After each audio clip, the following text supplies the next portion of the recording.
Una sa ating mga balita, binigyan din ni Pangulong Aquino na may sapat na programa at pondo ang pamahalaan para sa rehabilitasyon ng mga lugar na napinsala ng kalamidad at iba pang uri ng sakuna. Sinabi ng Pangulo na hangad niyang maibalik sa normal o di kaya'y mas maganda pa sa dati ang pamumuhay ng mga apektadong mamamayan. Nag-uulat si Rocky Ignacio mula sa Malacanang, live.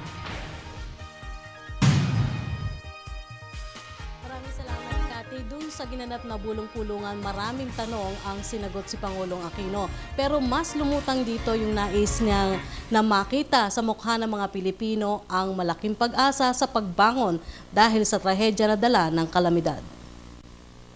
Binuhay ni Pangulo Aquino ang pag-asa ng mga Pilipino sa harap ng mga pinagdaan ng trahedya, bunsod ng kalamidad at iba pang uri ng sakuna. Sa kanyang pagsasalita sa ika-27 taunang bulong-pulungang Christmas party at fundraising para sa Yolanda victims, sinabi ng Pangulo, pagkatapos ng unos may liwanag ng nakikita dahil sa pagkakaroon ng kasapatan ng pondo para sa rehabilitasyon ng mga apektadong lugar upang maibalik sa normal na pamumuhay ang mga biktima. Mabigat itong taon na to, pero mabigat rin itong sunod-sunod na sakunang umabot sa atin, gawasan o gawa ng tao. Pero palagay ko po, isa lang mapapagmalaki natin, no? Hindi tayo dumarating at hindi mangungunang gobyerno nyo na sabihin panahon na sumuko. Palagay ko, itong gobyernong itinatag ng taong bayan, lalo na habang ang taong bayan mismo ang nagpapakita ng kaganapan ng paglaban, ay dapat naman pong tumugon at sumuporta dito sa paglaban na ito. Napakarami pong apektado itong trahedyang ito. Pero ngayon pa lang masasabi ko na sa inyo, tila may liwanag na kung paano natin ibabangon muli.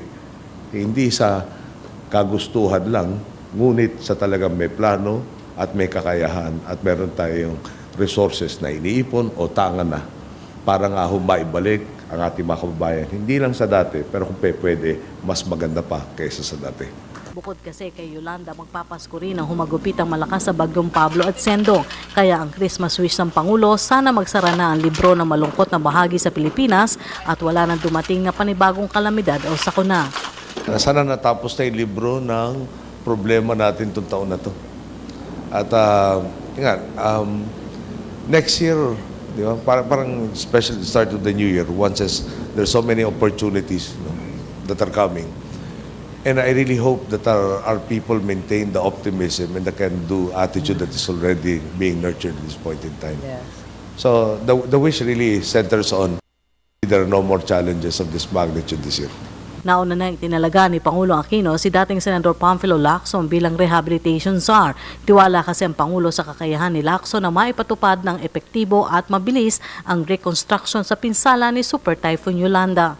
Now, having Ping Lacson at the center, wherein he's a no-nonsense guy, focused solely on Yolanda's rehabilitation, will undoubtedly achieve the targets sooner. And that is, I guess, the primary reason why we looked at the unique capabilities of Mr. Lacson, Senator Lacson, to be able to deliver. Muling kinilala ni Pangulo Aquino ang kahalagahan ng media sa pagsusulong ng pambansang kabutihan at kaunlaran. Sinabi ng Pangulo ang kahalagahan ng epektibong komunikasyon upang maiwasan ang maling pagpapaabot ng impormasyon sa publiko. Pinarangalan naman ng bulong-pulungan ng Pangulo ng Outstanding Exemplar Award, Man of Steel, dahil sa katatagang isulong ang tuwid na daan sa bansa. Tumanggap rin ang pagkilala sina Justice Secretary Laila de Lima, DOST Secretary Mario Montejo, Ombudsman Conchita Carpio Morales, COA Chief Grace Polito-Tan at BIR Chief Kim Hinares na Exemplar Award for Courage and Integrity. Our mantra is inclusive growth, and that's why we are striving. Now, number one, we don't subscribe to the trickle-down theory. We are trying to find all interventions where people can participate in the economic growth of our country. Samantala, may 940 days na lamang ang Pangulo sa term bago ito magwakas. Naisaan niya ng Pangulo na makita ng pananatiling pagiging positibo ng mga Pilipino. Yung hopefully NLEX and SLEX connector will also be up and running by that time in the TPLEX. Now, more importantly, the airports will be substantially finished. Airports plural, Panglao, Mactan, and so many others.